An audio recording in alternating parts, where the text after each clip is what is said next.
All right, welcome back, everybody. I hope you enjoyed your lunch. I am recording this just as a reminder. All right, pressure's on. We have an agreement. Good afternoon, Your Honor. Nicole Zeitner on behalf of OPC. Your Honor, yes, we were able to reach some joint compromise recommendations. Excellent, And excellent. thank you for the time. Thank you. Sure, no problem. If it helped out, I'm very happy. Do you want to lay those out to the group, or? Sure. Yes, thank you. So yeah, these are joint recommendations regarding a negotiated package of changes and additions to the Empower Cost Effectiveness Test. And we would ask that these joint recommendations be included in the April 15th report. And just to be clear, these include the joint electric utilities and OPC. So first, we have reached an agreement regarding using an air emissions benefit that corresponds to Joe's option 17 or row 20 framework on his Excel spreadsheet. And that would include a 2% discount rate for social cost of carbon. And we will obviously put all this in writing. Oh, yeah. Okay. Send it to everyone so you don't have to, but this would result in a year one emissions benefit of 9.17 cents per kilowatt hour for a total emissions benefit. And that basically comes to 9 cents. And we are using option 17 or row 20 to derive the values, but we are agreeing on the values themselves, not just the methodology. And we can give more detail about that, but it's a 2% discount rate for the social cost of carbon and using the values derived from row 20 of Joe's Excel spreadsheet. And our plan is that these emission benefits values would remain in place through planning for the next cycle, the 2024 cycle. However, an increase in the greenhouse gas value could be considered if there was a relevant change in state or federal policy. And we also recommend that the EAG should deliberate about whether these assumptions should be used in the current cycle.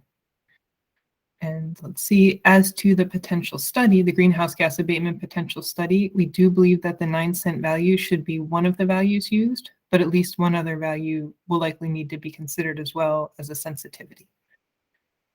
And the same social cost of carbon value, which would be identified in this table developed by the EAG work group, would be used to calculate avoided emission values for end-use combustion of propane, oil, and natural gas. So this does require some additional calculations and work by the EAG work group.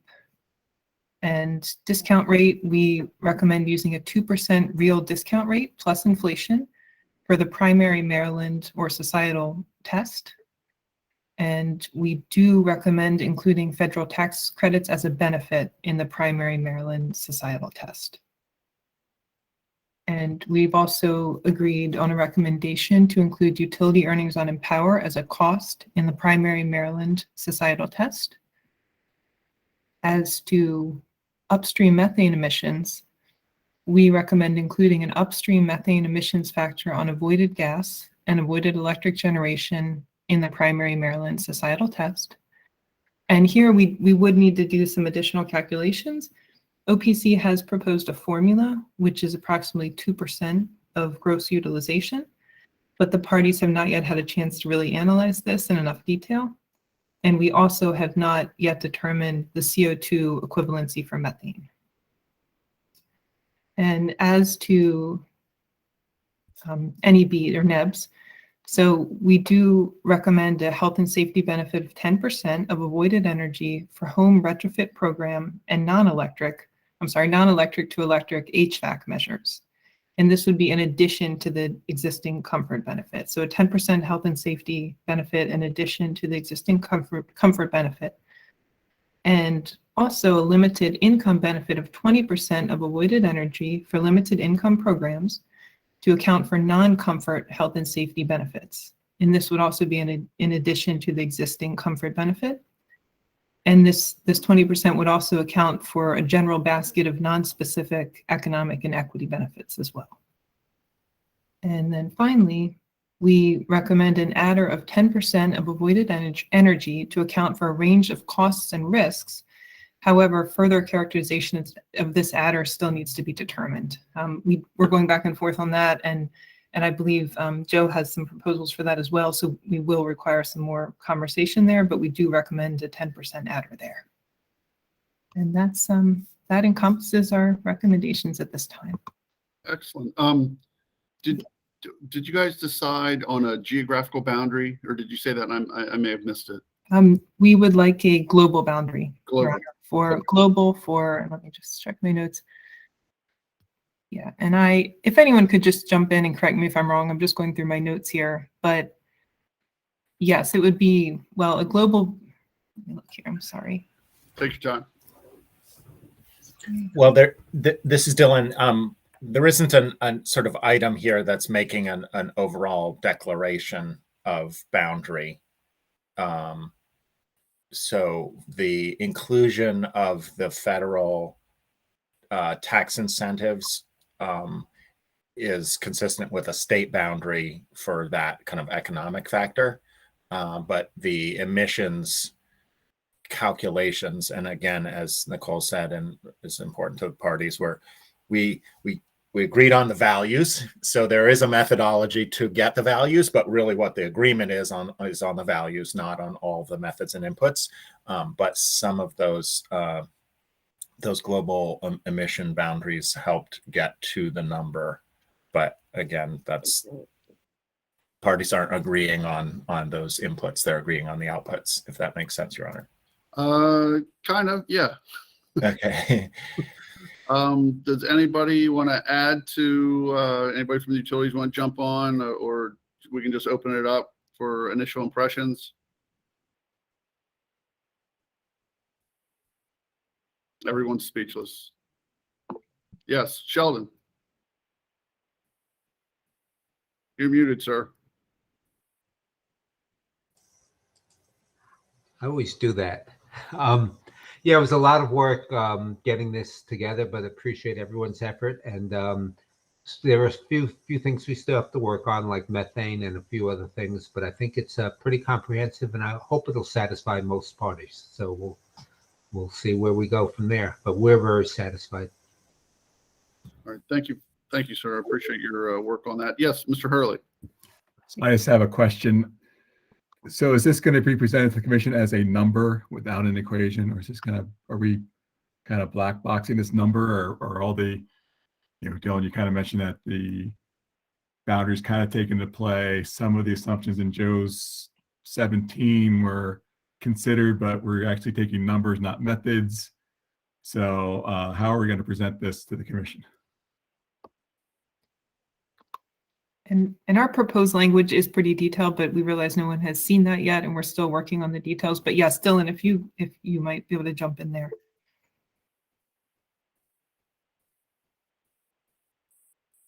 Oh, Dylan, I'm sorry, you're muted, I think. I guess Sheldon's not the only one that can do that. I'm sorry. The utilities may want to have some comments on this too. You do need a method to get to the numbers, but we also recognize that there's benefit to certainty to having, these are the numbers we're going to use for the planning purposes, and they're not just sort of constantly open. So I'm not answering your question, Dana, and we don't want to say anything that other parties feel isn't fair.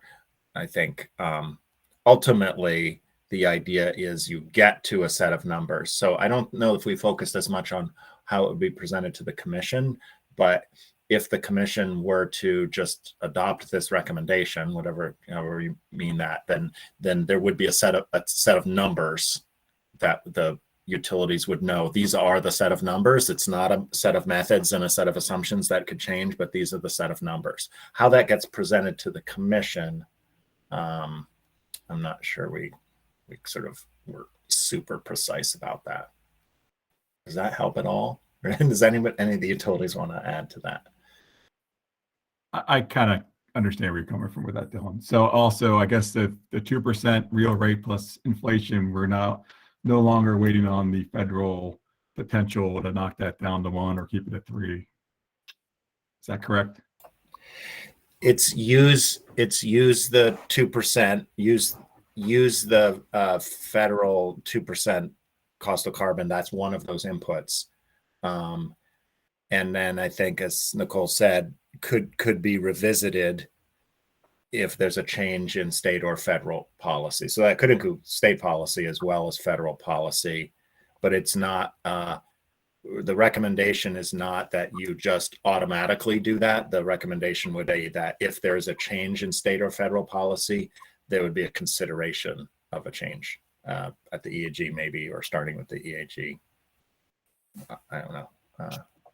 And I think, if I may, I think we said that an increase in the greenhouse gas value could be considered if there was a relevant change in state or federal policy. So we're not talking about lowering greenhouse gas value. If anything, the language we've agreed on suggests if we could consider an increase. Okay. Could you just run through the adders? I know there was the health and safety for, I guess it sounded like for home performance and HVAC programs, with HVAC limited to something from fuel to electric. Can you just run through those again? I kind of heard 10% here, 10% there, and I think a 20% number in low income. Yes. So the first 10% was an adder of 10% of avoided energy to account for a range of costs and risks, but that requires further conversation and characterization. But in terms of health and safety and limited income adders, we propose a health and safety benefit of 10% of avoided energy for home retrofit programs and non-electric to electric HVAC measures. So those two types of measures, home retrofit and non-electric to electric HVAC. And that would be on top of the existing comfort benefit. We're not suggesting that the existing comfort benefit should be taken away. And as to limited income programs, we're proposing a limited income benefit of 20% of avoided energy for limited income programs to account for non-comfort health and safety benefits, as well as just a general basket of non-specific economic and equity benefits. In this, the existing comfort benefit would remain there as well. So basically 10% health and safety comfort stays as it is, and then 20% limited income comfort also stays as it is. Okay, just a follow up on the limited income. Since that program is not required to be cost effective, is there any concern among the parties that by having an additional benefit to make the programs look more cost effective or cost effective, is that going to raise an expectation, potentially raise an expectation in the future that will be required to have cost effective limited income programs? I can comment on that a little bit, Dan. It's a very good question. It's my understanding that there's pretty much a consensus among this work group that the limited income program should not be required to screen as cost effective. So hopefully the commission would appreciate that as a a consensus recommendation. And if I'm wrong on that, obviously somebody can comment, but I think that's very clear. And I definitely follow your thinking, but it's certainly not the intent at all to suggest that even though we are identifying a set of benefits that we think are countable, that we would change that as a policy matter. So maybe that's a concern, but I would hope that it would also be clear that we still think that we should continue the status quo of not requiring those. Yeah, that was just kind of a question that was running through my mind, because I know adding those benefits to the cost benefit analysis, I think that's appropriate to look at those kind of things, but it's also, program design, program application and participation, just by adding an extra benefit, it's not necessarily addressing the full-on participation within a program, which of course that'll come later as we look to design programs for the future for that. So thanks. That's the questions I have. Hey, Dylan, I got a quick follow-up to something you were talking about with Dan, where you were saying, again, if I think I understand it correctly, everyone agrees on the values, but not necessarily the methodology to get there. Isn't it important for everyone to be on the same page in terms of the methodology so you can kind of check people's work, so to speak? Yeah, thank you, Your Honor. I will try to answer how I understand the agreement with the parties and the concerns, and others can correct me if I'm off. I think there is agreement on the methods that we would use to create this table. But there's two nuances to that. One is, and Ed, you said this in one of our conversations, it just would take a lot more time and effort to isolate each of those methodological inputs and have each of us on the record saying, yeah, that's the right method here. But as a whole, we are in agreement about that method, and I'm pretty confident we can produce a table. But we're not taking positions on those individual factors. So that's, I think, a nuance. The other, Your Honor, I think is a more of a utility concern, but is that if you agree on a method, those inputs could change down the line at any time, and that creates uncertainty. And they want to avoid that, and they want to be able to file their plan knowing what the numbers are. So I think we have all the numbers. Joe's done the math for us. I mean, we know what those numbers are. We know what the MDE reference case is. We know what the social cost of carbon at 2% is. So we do have the methodology. We know how to produce the table, but we're disavowing a little bit the details, and down the line, we're not saying that that's just an open formula. Does that answer your question? Yeah, I think so. Probably as best I'm going to do. But yeah, I think I understand. Others on the utilities, or Nicole can chime in if you think of. All right, we got a couple folks with their hands up. Babatunde, then Ed. Thank you, Your Honor. I'm curious. Nicole did mention that apart from the 10% adder for health and safety, there was already an adder for comfort. Do we have a number for that? Maybe Joe can answer that question. Yeah. Oh, sorry, Nicole. Well, our current benefit is, I'd have to go look at exactly the number, but it's around $140 per home per year. Okay. So it's a really significant benefit. It is applicable only to home performance shell projects that do shell improvements. So they have to do either air sealing and or insulation. So it's not every single home performance project. It's only home performance projects with shell. I would propose that you do the same application for the health and safety. But Yeah. I would think that it would be similar kind of limitations for the adder for health and safety. So thank you. Yeah. Some of the home performance projects end up being, it's basically some light bulbs, right? So you want to make sure that you're not applying it to everything, or every time they do an audit. I don't know that, that may be a point of discussion. I don't know that you want to give the benefit for an audit. You want to give the benefit for the improvements. So. Okay, absolutely. Thank you. All right, we got Ed and then Sheldon. Thank you, Your Honor. And to follow up your question regarding the methodology and Dylan's comments, I think Dylan correctly portrayed it.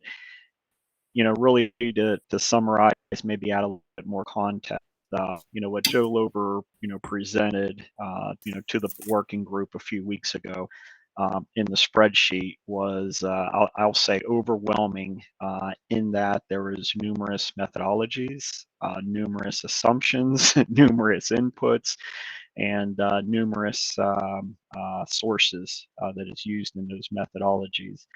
And, I think what really helped us was when Joe commented that, hey, the utilities, at least at that point, based on our thoughts regarding assumptions, inputs, sources, methodologies, we were somewhere in the 7-cent range.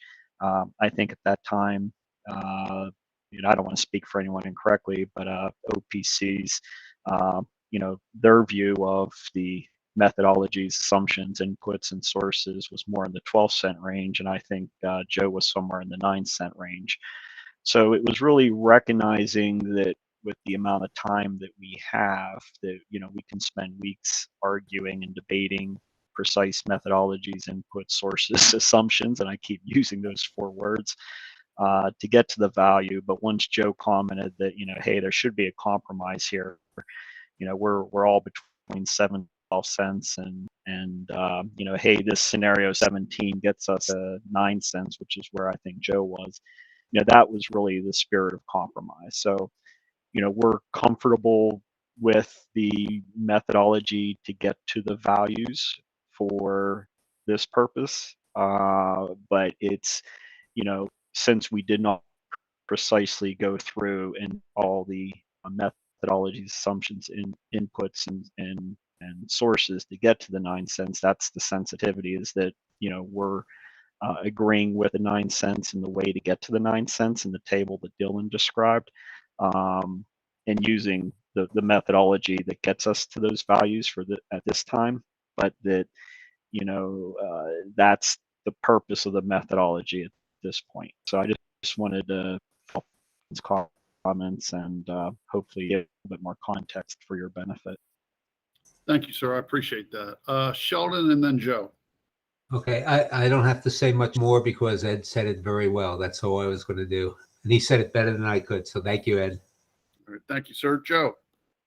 I'd just like to let everybody know that on my resume, I'm putting I overwhelmed Ed Miller with a spreadsheet. So the 2 things. One is I do think you need to get clarity on with the home performance, the health and safety, that it's for retrofits, or if it's not, what is it, right? And so if it aligns with the comfort, I would just ask that at some point, I think it's this is not a big issue. No deal breakers going to happen on that, but I think you do want to get that clarity.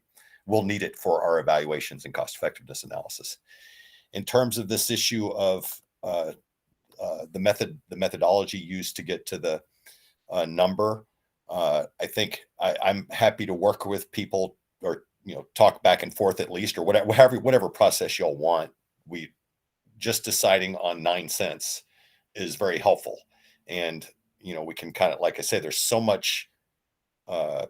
many ways to put this together that there's a lot of ways we can do it. I don't know if people have I sent the reset the benefits EUL comparison sheet this morning, but that the implications are pretty big, and I can understand why people are reluctant to accept a methodology. For example, line on 17, if you had if the discount rate went from 2% to 1%, your GHG benefit would go from $34 to $112. And I'm not saying that's wrong. I'm just saying that that's, I can see where some people would just want to be careful around this. But we can, having the 9 cent in front of us is very helpful to be able to go and kind of sort through those issues and with boundary and other things if people want to. And from talking to Dan earlier, about it, and over the weeks and months in the past, I know he's pretty solidly in the camp of being, having a method or understanding what the method is underlying that number, if we can get there. I think there's this is Dylan again. I think as I was saying, it is possible to explain the method as a way of justifying and sort of having a basis without having individual parties sort of taking positions on individual components, nor on having that methodology be floating.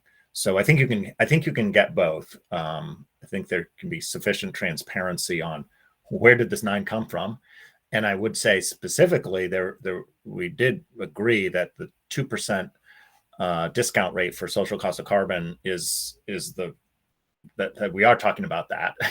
that is the part of the basis. That's one of the biggest basis, as you just said, and the fact that we're agreeing that there's a 2% discount rate. I think, of course, the other primary reason for that is to make you happy, Joe, so that there'd be a 2% discount rate across the board on carbon and everything else. So, you can put that on your resume too. My happiness is paramount to me. Okay.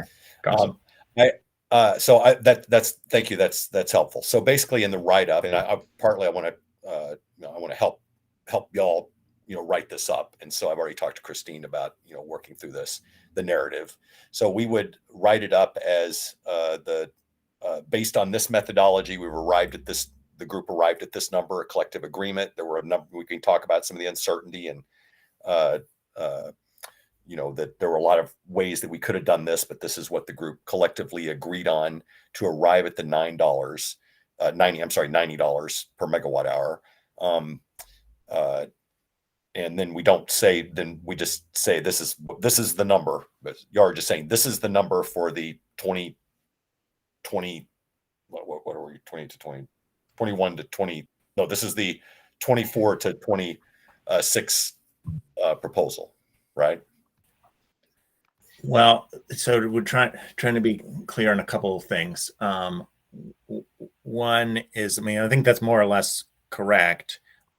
We definitely know that the utilities are going to need to start doing planning for the next cycle.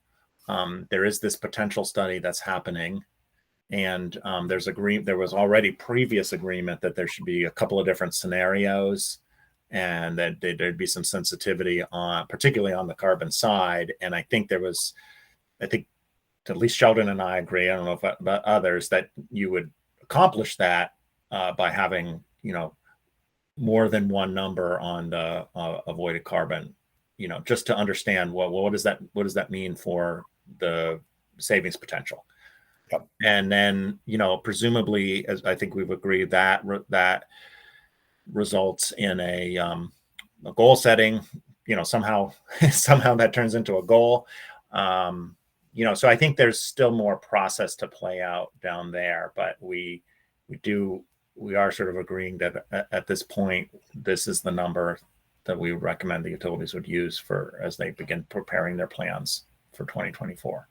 Does that make sense? Okay. Yeah, I think so. I think, okay, once it starts getting written, we'll see whether people have trouble with the language or whatever. Yeah. Hopefully Nicole will be able to send that around soon. But the other thing, just on the home performance, Joe, we may not have gotten the level of specificity that you are looking for, but we did agree that it should apply to HVAC as well, not just. Yeah, understood. I wasn't speaking to that point, so I wasn't I wasn't suggesting that not be the case. Just on the on the shell measure. You don't want to. I don't think anybody wants to claim a health and safety benefit for lighting. Yeah, I'm a little surprised there's home performance projects that are just doing the lighting, but be that if that's the case, then we certainly can. There are different categories, like well, for that program, when they schedule the audit, then the auditor goes through and then they'll leave behind certain direct install measures. Okay. And then they do the full program to do the weatherization and other things like that. That would be where we want to apply the health and. Right. So I think we agreed, and somebody can pull me back in if I'm mischaracterizing. So we didn't want to, we agreed that we wouldn't apply this to QHAC. And I think the same logic would apply, that you wouldn't apply this to the audit portion of home performance. You need to actually do a project. Yeah, I'd agree. I think that's right. But once that happens, I'm not sure that you want to do measure by measure. Well, what we do currently with Comfort is we actually know whether they're and air sealing projects or not. And so there are some home performance quote unquote projects that do not include air sealing and insulation. Right, and but so if we're proposing to apply this on the HVAC, then I think That's we a would have separate issue. a broader brush. And assuming it wasn't electric to electric, then I think we'd get that as well. And since you raise it, let me just get a clarification then on that. With the non-electric to electric HVAC, that could run through any number of programs. You could have that. We could have that going on with midstream, with the downstream HVAC. We could have it in the home performance program. That's right. And so I'm assuming when y'all say that there would be this adder for those projects, that would be the case no matter where those non-electric to electric conversions occurred, that it would get that benefit. That's my interpretation of that. Somebody just disagrees, but And so I'm just being clear that in one case we're a little bit narrower than as currently was written, I guess, or maybe as written currently, and that we're a little broader. Possibly it's not just home performance for these.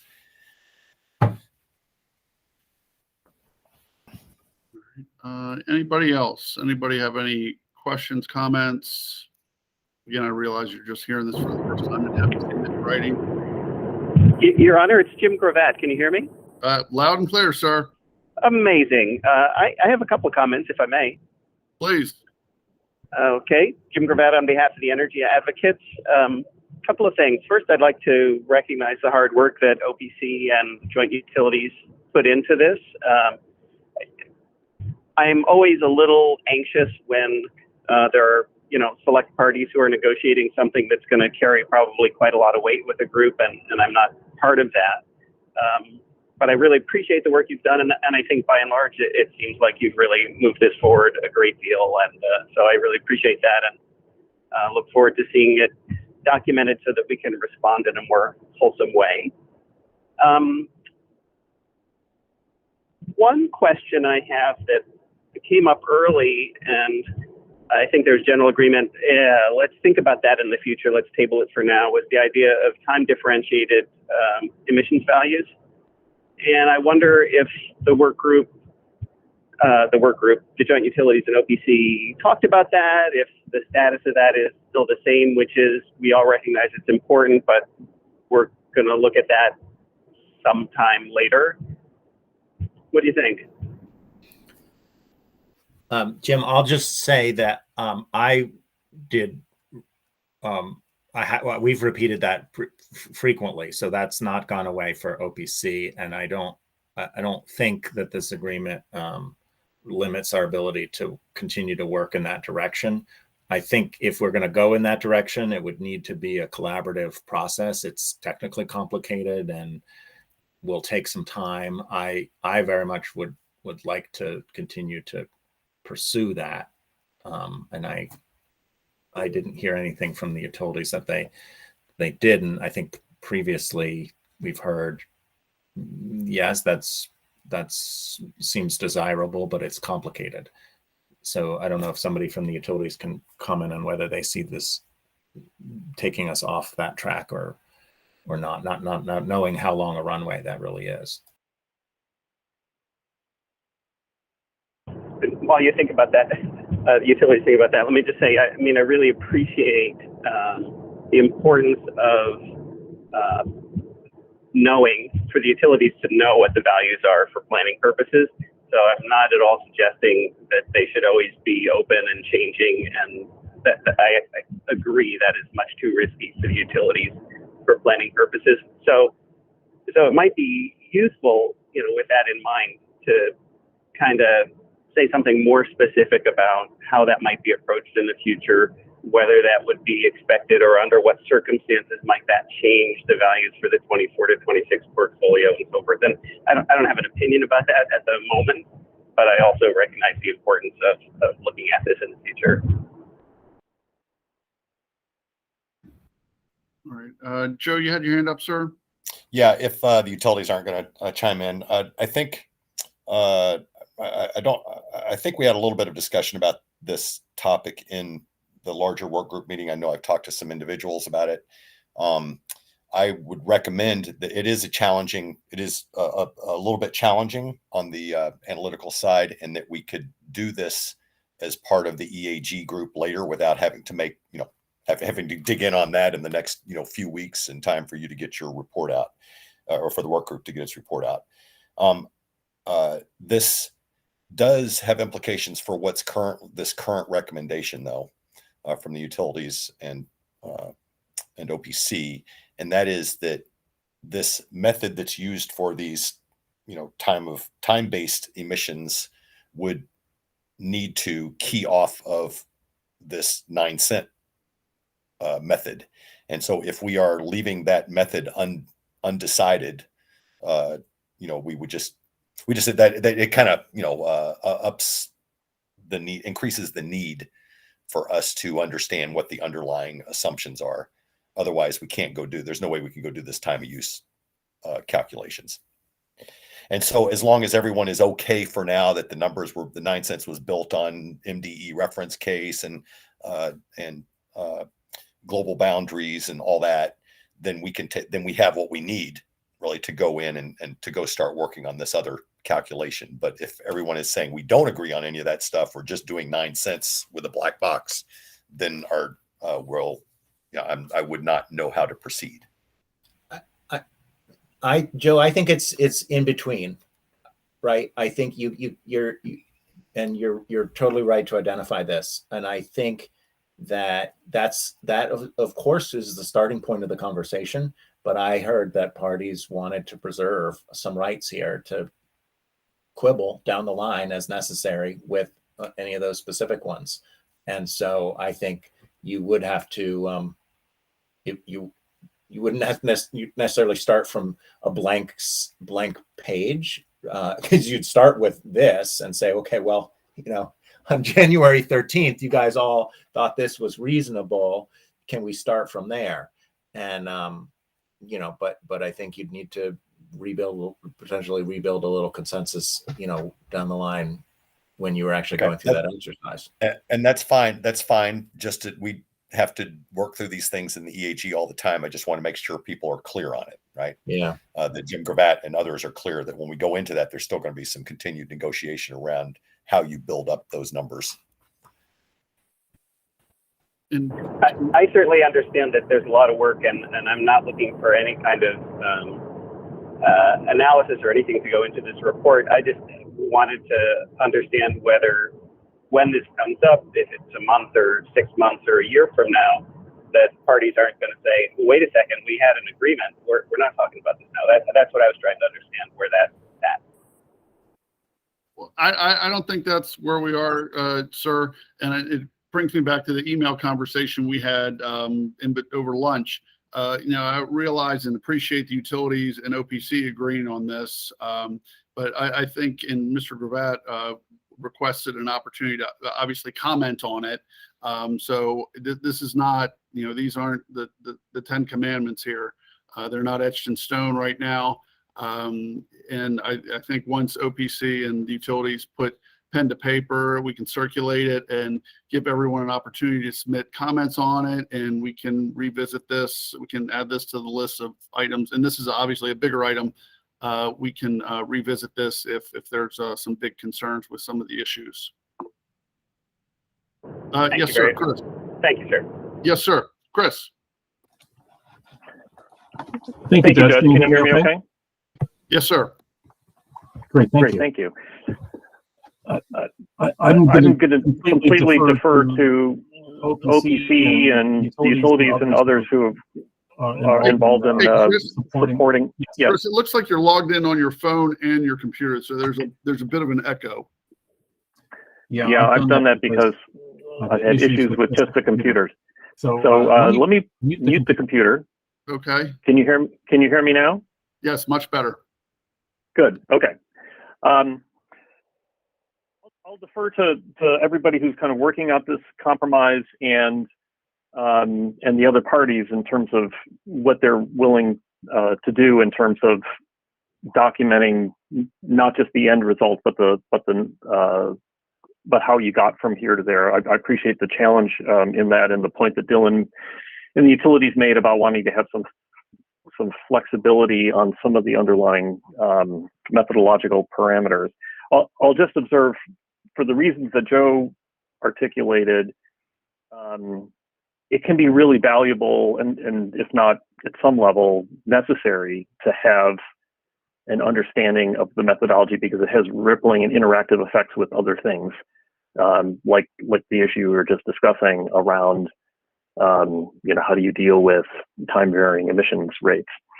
And I wonder, and this is just a thought, I don't feel like my role in this process is not to try to negotiate or to support negotiations. I just thought is a potential possible helpful suggestion if folks were comfortable with this, because it sounds like it's kind of where you are. You just haven't quite said it this way. If the parties would be comfortable saying that we are generally comfortable with the methodologies outlined in row 17 or 20 or what, I can't remember, Nicole, which row it was. They got you to a number that was basically about 9 cents, and are willing to support 9 cents. Are willing to support those in aggregate, with the proviso that it gets us to a number around 9 cents, but that everybody understands that this is something of a compromise and reserves the right to kind of bow out of supporting any one of those individual parameters if it should lead to a significant change down the road. If you had that kind of agreement, at least there's an underpinning, that methodological underpinning that Joe and others can use to address these other issues going forward. So just a thought. All right, thank you, sir. Oh, yes, Joe. Yeah, I don't know. Well, whenever we're done with this, I want to make sure we get this, since Chris just spoke up, get this marginal T&D losses issue on the table. I sent out an email during the break, and I sent an email to the work group on Tuesday about this. And I've been having some meetings with some people who do avoided cost and T&D loss calculations and all that, just to see conceptually how much agreement there is, and whether how it could be applied, et cetera. And so I just wanted to flag that for you because it is material to the cost effectiveness analysis. But I proposed in my email that I sent during the break that we not roll it into all these discussions, because it's something that I think would be legitimately discussed in the EAG as a correction to our method, right? It's if we decide to use it, basically we're deciding that it is a correction to what we and most other jurisdictions have done since time immemorial. So I guess I'll throw that out. Is everybody okay with that? We not have that discussion here, that we would do it in the GA. That's a collection of at least, all the utility, OPC, MIA, the regular parties there to decide about that. I'll give a second. I don't want to. If it's worked before, I see no reason to change it. Sheldon. Yeah, I support that. I mean, basically, we have loss factors in the model right now, and it would be, are those correct, or do we need to revise them? So I think the EAG would be perfect for that. Excellent. Do you think, I guess, like we should, well, I don't know if others, Jim, I guess the other people judge, whether Jim, I think Jim would be okay with that. We do a lot of stuff in the EAG that he doesn't. Yeah, I'm good with that. Okay. All right, very good. So, Nicole, is there any problem with OPC? I just want to make sure, I just want to lock it down so I know we don't have to deal with it. I'm sorry. I want to defer to Dylan on this. Dylan, are you still on the call? Yeah, I am. No objection to that either. Then OPC is okay with that. Thank you. Excellent. I'll take it off my to-do list. All right, very good. All right, Mr. Gravatt, did you have? Only to put it back on your to-do list. No, I mean, I should say I'm going to put it on a different to-do list. You're exactly right. Yeah, okay. Mr. Gravatt, did you have any other comments or questions, sir? Well, just one, I think. I had decided not to bother saying it, but just in response to Mr. Hurley's question about cost effectiveness in the low-income programs. I mean, there's no requirement that they be cost effective, but there is a requirement that they're tested. And to me, when you're putting a number out there, then you're asking people to look at it, and we might as well try to do the best job we can of capturing some of these other benefits, while not suggesting that now it's all done and this is an accurate reflection of the value of the program. So for me, that's why it makes sense to have the non-energy adder, the health and safety adder for the low-income program. And thank you, Your Honor, for checking. Appreciate that. Yes, sir. All right. Anyone else? Any responses to that or to the settlement generally? I should call it a partial settlement. Yeah, I'm not sure if Dan's still on. I guess the concern that he and I have been discussing is, especially if it's a very broadly defined adder, including, equity issues. It seems like maybe you're selling yourself short with 20 or 25%, especially if you're talking about equity, issues going back to the 17th century. And or lots of stuff that would be legitimately, I think, or at least some people would argue are legitimate to be included in there. And so you're doing a 20% adder or 25% adder, whatever it is, understates that, I think. And then also could give a perception, okay, well, now they've got an adder, why aren't they cost effective? And that would be, I think, a legitimate thing for people to say. Because I think always the way that limited income programs have been characterized is kind of vaguely, and it is that, look, there's most of the money for the Empower programs is going to people who are can afford to go buy new HVAC systems and afford to put insulation in and own their homes and et cetera, et cetera.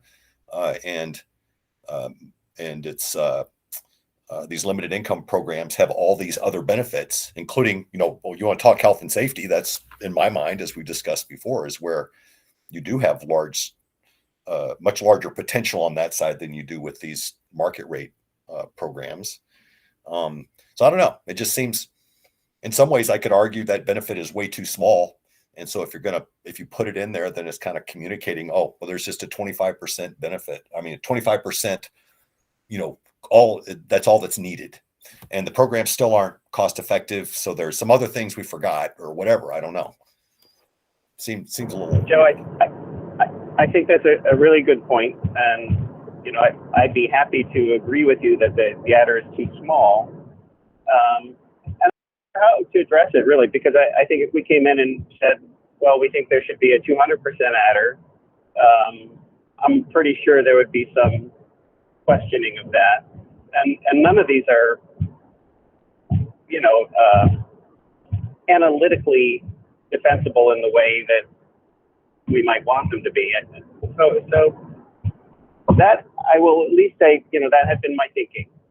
I think I recall the order in 2016 that said we're going to go ahead and test low income programs for the purpose of, monitoring how effectively the programs are being run and yeah. Okay, well, I'm going to step back from arguing in favor of that a little bit to say, at least that had been my thinking about it. I do think there's value in trying to recognize the added benefits. I would be curious to know if, how hypothetical this concern is. Does anybody know that there are parties out there saying, oh, we can't spend so much money on low income, or we can't spend more, or it's a bad investment? I mean, certainly that tends to come from large industrial customers in other jurisdictions sometimes, but I'm not aware of it in Maryland. If anybody is, that I guess would be useful to know. All right. Dylan and then Joe. So a couple of thoughts on this question. And I'm glad Scott just put his hand up, because one of the comments I was going to make, which is obviously this was a conversation between OPC and the utilities who don't run those programs. And so I'm very interested in hearing from DHCD about their view on this. I am generally of the mind of the first position that Jim articulated, which is that I think it is unlikely to hurt the limited income programs and support for them to identify additional benefits. I think the alternative of, say, not running those programs is seems hard to believe. And so, although I think, Joe, your logic sort of makes sense, it doesn't seem as likely to play out in real life. The other The other way to address this is to try to be a little bit more narrow in how the benefit is categorized, and maybe fall short of saying this or implying this is all of the other benefits that exist, and we didn't name them and we haven't quantified them, but we know they're 20%, which I don't think passes really quite the straight face test, but that's, you know, sort of the way we've laid it out. And so I think there is an opportunity to be a little bit more narrow and sort of talking about it in a way that might insulate against anybody, you know, sort of using the logic that Joe, you laid out, which is if those are all the benefits, it's still not cost effective, then let's not have these programs. So again, I don't think doesn't seem super realistic. It seems like acknowledging additional benefits is probably going to help more than hurt. And we could probably tone it up a little with some, you know, with some of the final language. Thank you, sir. Joe, Scott, and then Chris. Yeah, I'll be the first person to admit that few people follow my lines of logic. But I guess to answer Jim's question about what's the alternative, then I would lean into that these benefits exceed the programs are cost effective based on these other things. We don't even need to explain. It's not even there are so many other factors that are so undefined and so huge, right? I think Jim early on in these discussions made very well, at least they were impassioned and I think compelling in many ways, about historical inequity, and I don't know that that's necessarily the objective of the Empower programs, but there's a lot of stuff out there that argues for doing these programs regardless of their cost effectiveness. And most compelling to me, frankly, is the immediate one, and that is it's relatively rich people like me who get to take advantage of the programs, of these other programs. And so I personally would recommend leaning into that rather than doing the adder. And maybe it won't matter, but when I say somebody says, well, your limited income programs, are they cost effective? And we go, well, no, they're not cost effective. And they're like, oh, well, because there's all these other, well, why are you doing them? And we say, well, there's all these other things that, benefits that are happening that we can't quantify. But then we have this adder in there, which makes them closer to cost effective. I don't know, I have no idea what I'm talking about anymore. And so the reason that was given for continuing to have the cost effectiveness test was to use as a comparison, not just to programs in Maryland over time, but also to programs in other jurisdictions. And so unless other jurisdictions have a 25% adder, or unless we had the 25% adder in the past, basically what we're doing is making them not comparable anymore. And yeah, so that's it for me. Just unclear about why you'd want it. All right. Thank you, sir. Scott? Hi, good afternoon. Scott Halvey, GCD. So Dylan, I don't know if I'll actually answer kind of your question or hope on, GCD's position on this. But I do find that it's an interesting conversation because you can certainly look at it both ways. But I can share with the group, and it's something that the group can think about. Probably in the last 2 years in working with Cadmus, we kind of had this question of the limited income programs aren't required to be cost effective. So why are we spending the time and money and resources every year doing a cost effectiveness analysis on the program when we could be looking at other things in the program to make it operate better? That's kind of really all I wanted to say. But again, just to reiterate, there's been 2, really good discussions on, the benefits of having these adders, but then, maybe the not so good side of having the adders. So throwing in the mix there, do we want to spend the money on doing cost effectiveness if in the long run, it really doesn't matter for the programs? And I'll leave it at that. Thank you, sir. We got Chris and then Nicola. Thank you, Judge. I wanted to follow up on what may be getting tripped up a little bit here and build a little bit on what Dylan said, which is when Nicole summarized the proposal, she said, 10% health and safety benefits adder for non-low income programs and 20% for low income for health and safety and a basket of other benefits and including equity concerns. I wonder whether the last part of that, and including equity concerns, isn't the problem, and that if just that part of it was struck, that this gets a little bit easier. It kind of, as Derlin said, to more narrowly define what that is. There are other states that have higher low-income adders than non-low-income adders, because we know from experience that while there are health and safety issues that get addressed, for example, in non-low-income homes, they are more prevalent in low-income homes. I believe, Dylan can correct me, I believe Vermont has a 15% non-energy benefits adder for non-low income and 30% for low income, in part for that reason. I believe Colorado has a higher low income adder, and none of them are saying it's about equity. It's about the magnitude of the benefits and the range of the non-energy benefits. I think equity, personally, is a really hard thing to monetize, or to even think about monetizing. I think of it as more as something that ought to be looked at in parallel as a kind of separate lens than the cost effectiveness lens.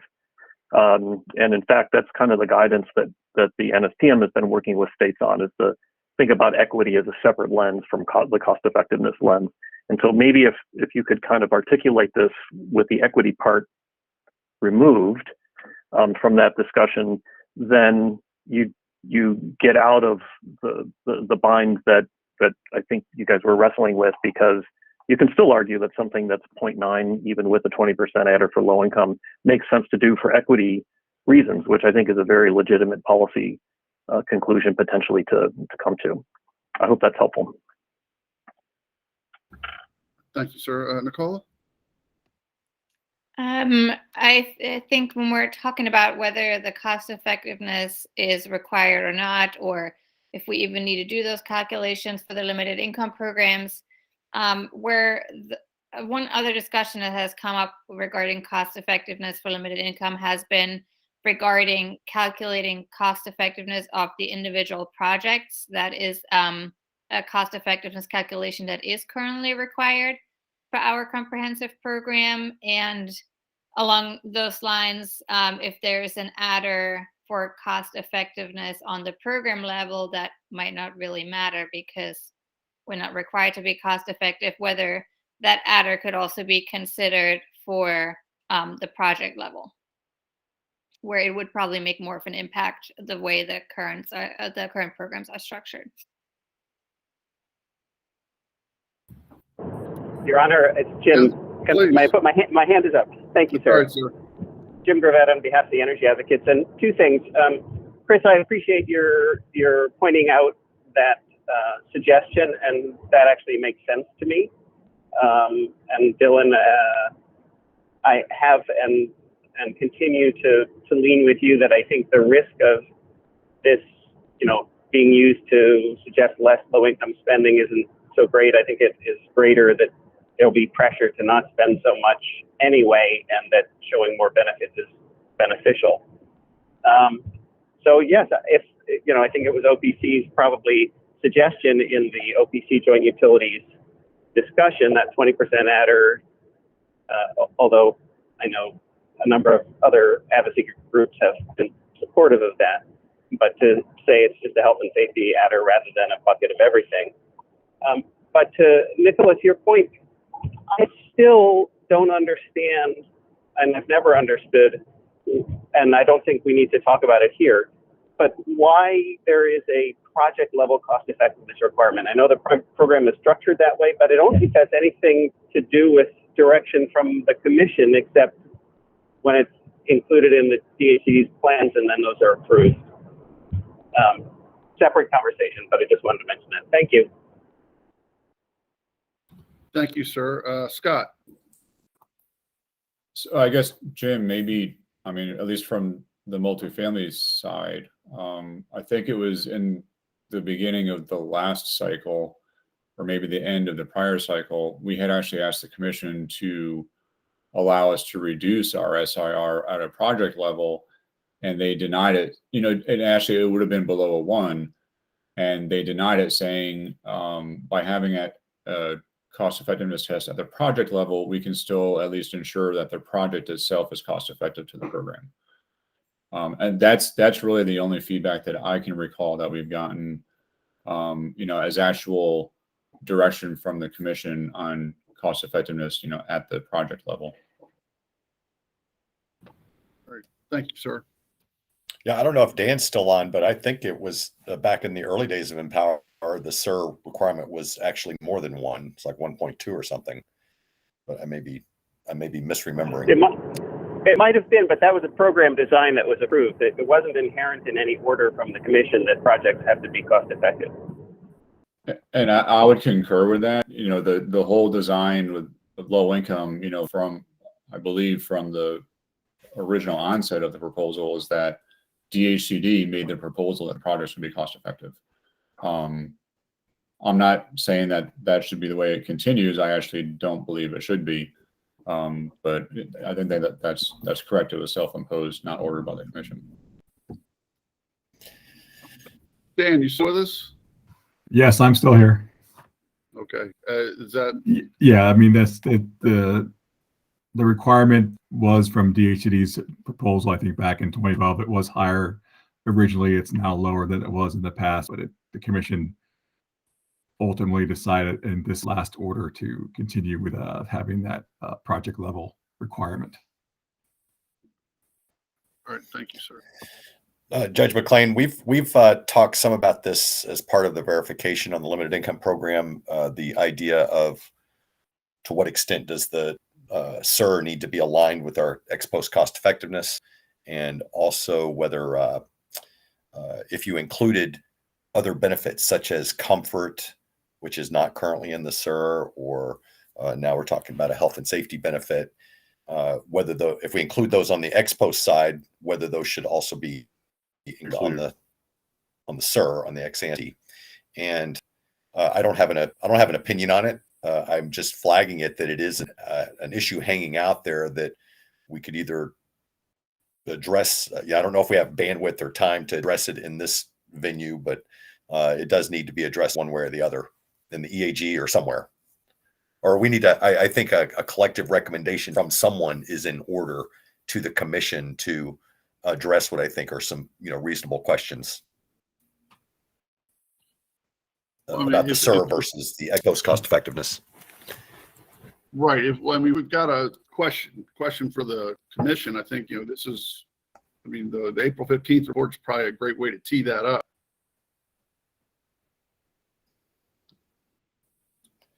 So perhaps there should be a subcommittee or something, at least of this group, to go off and see if could be any sort of collective agreement on that and bring it back. I don't know that we got the bandwidth in the remaining meetings. I think you wanted to finish cost effectiveness today. Ideally, yeah. I don't know. Obviously we're going to revisit the issues with the settlement, or if, once the settlement gets finalized, but, I guess we could revisit it then, but subgroup, if you think that might be a good way to go, we could do that. Yeah. One alternative might be if there's not bandwidth or interest or whatever or time to come up with recommendations, at least come up with the questions for the commission and make sure that they're in front of the commission. And I think the core question is, one, about the SIR requirement, period. Then what is the SIR requirement? What the SIR requirement vis-a-vis the ex post cost effectiveness analysis, because they are not aligned currently.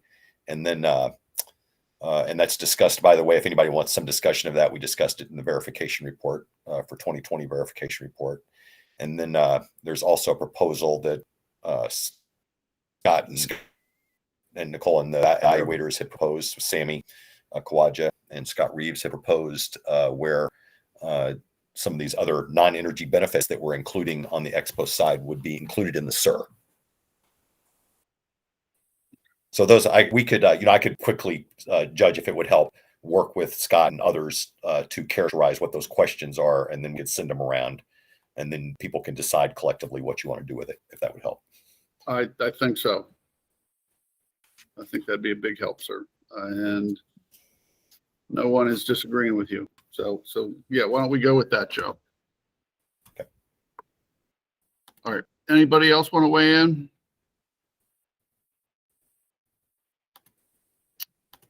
All right. Nicole, how long or in the utilities or whoever was involved with the settlement, how long do you guys think it would take you to get, the terms of the settlement drawn up? Ballpark. Your Honor, we have actually drafted everything. We're just waiting for a few email confirmations that we're okay with the final language. So probably within a few minutes. Oh, okay. Go through. Excellent. All right. Well, once you send it around, we'll give everyone some time. I don't want to set anything right now. But we can, give everybody a reasonable amount of time to submit some comments on that, and then we can revisit it if necessary. All right. Does anyone have any other questions, comments, concerns on anything we've talked about today? Or anything that we've missed talking about? Your Honor, are you going to speak to the next going forward a little bit more? Your email was helpful, but I don't know if there's more. Oh, yeah, I was going to hit that. I Okay. didn't know if anyone, before I get to that, I didn't want to wrap up prematurely if I missed something, because my notes are all over the place and they're already hard to read. So, all right. So what I had suggested, I only got a couple comments back on how we were going to move forward. Let me see if I can even find my email. All right, of course. All right, bear with me 1 second. All right. All right. I'm sorry. It's escaping me right now. I think, all right, what I had suggested going forward was, so we didn't lose next week or lose time moving forward, was to split funding off from legislation and third-party opportunities. Lori Duhan had made that suggestion, and it kind of makes sense. So I would request initial comments on legislation and third-party opportunities on 119, and then have reply comments due midday, again, noon on the 25th. And then we could discuss that on the 27th. And I know OPC had indicated they wanted to have a kind of a brief or a presentation. And I think the best time to do that would probably be on the 27th.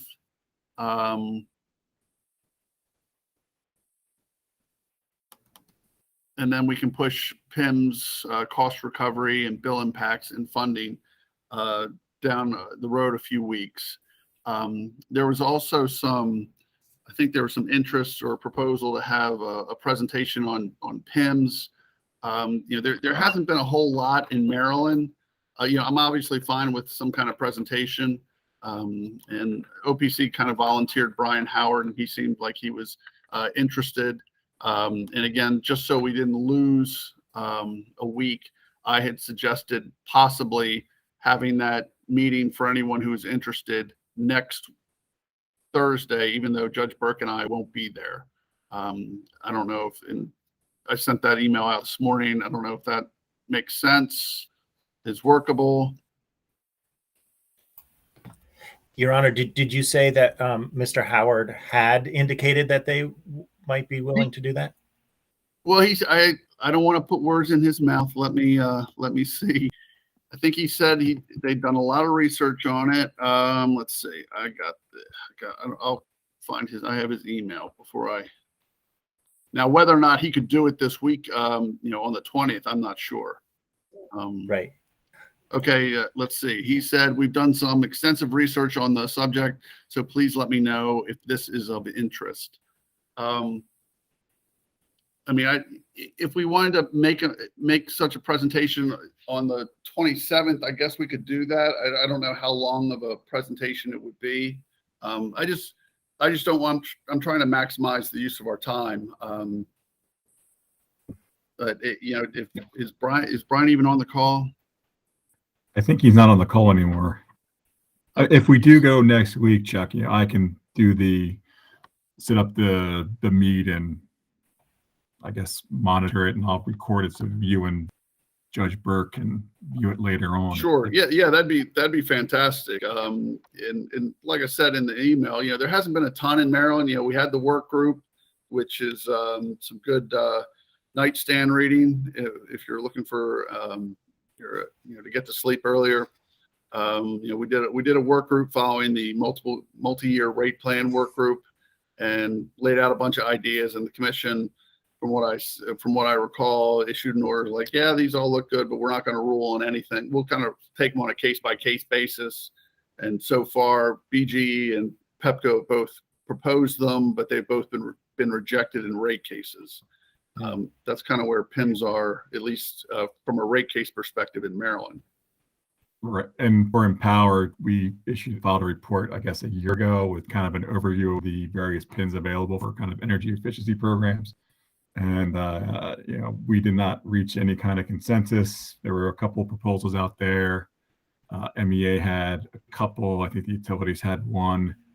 I know before Kitson had moved on, I think he indicated to me that the MEA PIM proposals from last year or even over the last couple of years might not be relevant towards a greenhouse gas emissions goal structure compared to what they were proposing for the current goal structure. So, we've looked at this and through Empower, we've never really, I don't know if we've really gotten into the nitty-gritty details of it, but we've had discussions about PIMS for Empower before, but never made an official consensus proposal to the commission. Gotcha. Dan, do you think this is something that, if we have a presentation, would you say an hour maybe? If people don't want to meet next week, we could just maybe throw it, maybe at the beginning of. Sure. As an overview, I think we could probably get something done with an hour and a half. Okay. And I think Dylan has an opinion on that. He does. Yes, sir. I think what would be most helpful from within Maryland would be, and I think, Your Honor, you suggested this does not necessarily need to be a long conversation, but less the procedural history on thinking about PIMS than the status quo of how cost recovery is happening now.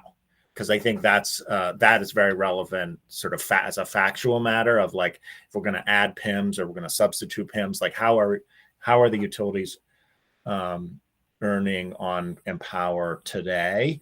Okay. And if that was something, Dan, that you could do, I don't think it would necessarily be long. And of course, many of the parties know that, but I think that's a fundamental, what's the status quo before we think about changing it? I could probably do that in an email to the group. Yeah. And I think that's part of OPC's suggestion about less about all the history of PIMS than sort of what are we doing today? And I think the ACEEE report would also be useful. And I encourage you to look for a time if you can, because that would be looking outside of Maryland. What are some practices, some best practices, some evolving sort of trends? What do we know? What do we know from elsewhere? And both of those, I think, would be helpful to do, in the next 2 weeks as sure. People are putting their proposals together. Sure. Now, does anyone have and I have no idea what people are going to put forth on the next topic on legislation and third-party opportunities, but is there a preference to have this, cost recovery / PIM presentation next week? You want a week off, and we can just throw it at the beginning of our meeting on the 27th?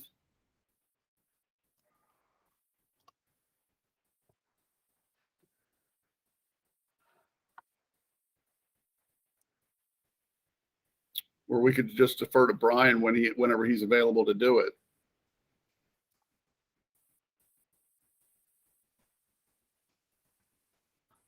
This is Dan. I guess I don't really have a preference either way. I mean, if Brian's available next week, then next week's fine. If he's not, we can wait.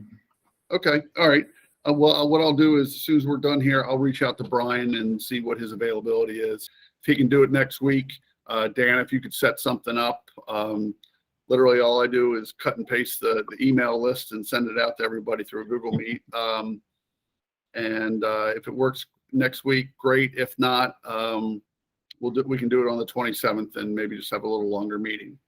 So any questions or comments? Yes, Dylan.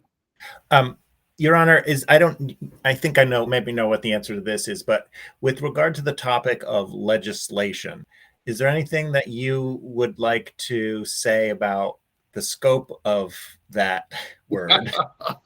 I mean, it was included because someone, some party wanted it included. I mean, I guess it can be as wide ranging as we like it to be. Mm-hmm. I don't know, Dan, if you want to help out on this. I don't know if it's tweaking current statute, making or recommending massive overhauls, or I as a non-lawyer, obviously, the Empower statute is 7-211 in your programs. But most of that legislation, or at least the goal portion, was from the prior commission order that pretty much adopted the commission directives from the order in 2016. So, right. So I guess as we move through this process, we want to say, hey, we're going to have to change this 2% goal to a some kind of greenhouse gas abatement goal, which we don't quite have the number yet. But there's other things in there. I mean, the top four considerations for the commission is cost effectiveness, bill impact on jobs, impact on the environment. I mean, if there's other things that people want to throw in there, like equity, I don't know if that's something to consider for the. So I guess I'd say look in that statute. If you think there's some changes you'd like to see in it, let's talk about it. Yeah, or new statutes. I mean, now that gets back to who's going to be proposing it, but I guess I would, if it was me, I'd throw in the kitchen sink and these are all my legislative desires, and kind of see what sticks. And leave it up to the commission to decide whether or not they like the idea or not. Right. Okay. I know that's not really helpful. That is helpful. I mean, that's more or less what I expected, and I think everything from a tweak to a new statute. How about that?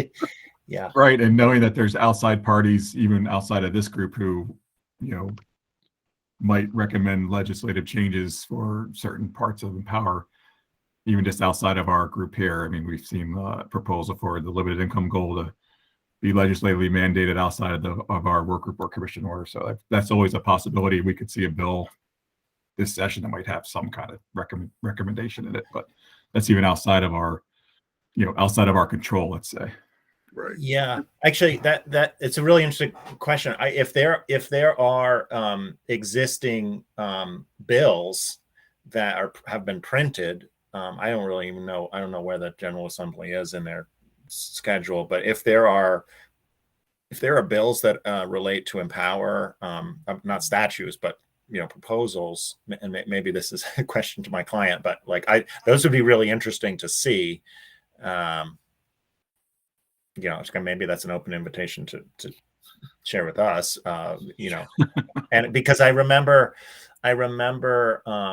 someone from MDE said when we were discussing the building energy transition plan, I think it was Mark who said there's already a bill to sort of put some of this in law. I don't know if that's in the works or actually something drafted.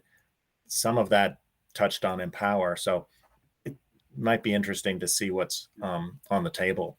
right. Yeah, I know. Well, the session started yesterday, so it's the Oh, 90-day okay. session that started yesterday. We have seen some pre-filed bills. So any bill that kind of goes with RPS or environment or Empower will come through my shop for an initial kind of review for us to provide the commission. And then the commission will send down their comments. And I think OPC independently has comments on all bills that might affect whatever aspects they're working on. So when those bills come across, if they come across, they're obviously open there. You can go to the General Assembly website and search for bills. So I can, OPC, or I can just share and say, hey, here's a bill proposal for this. Okay, but you don't have a stack of existing legislation that might be. I do not have a stack of legislation. Yeah. Okay. Thank God. Yeah. Yeah. Good news, bad news. Scott, you had your hand up, sir. Yeah, so I can give you a lead on one, Dylan, and it's HB 108.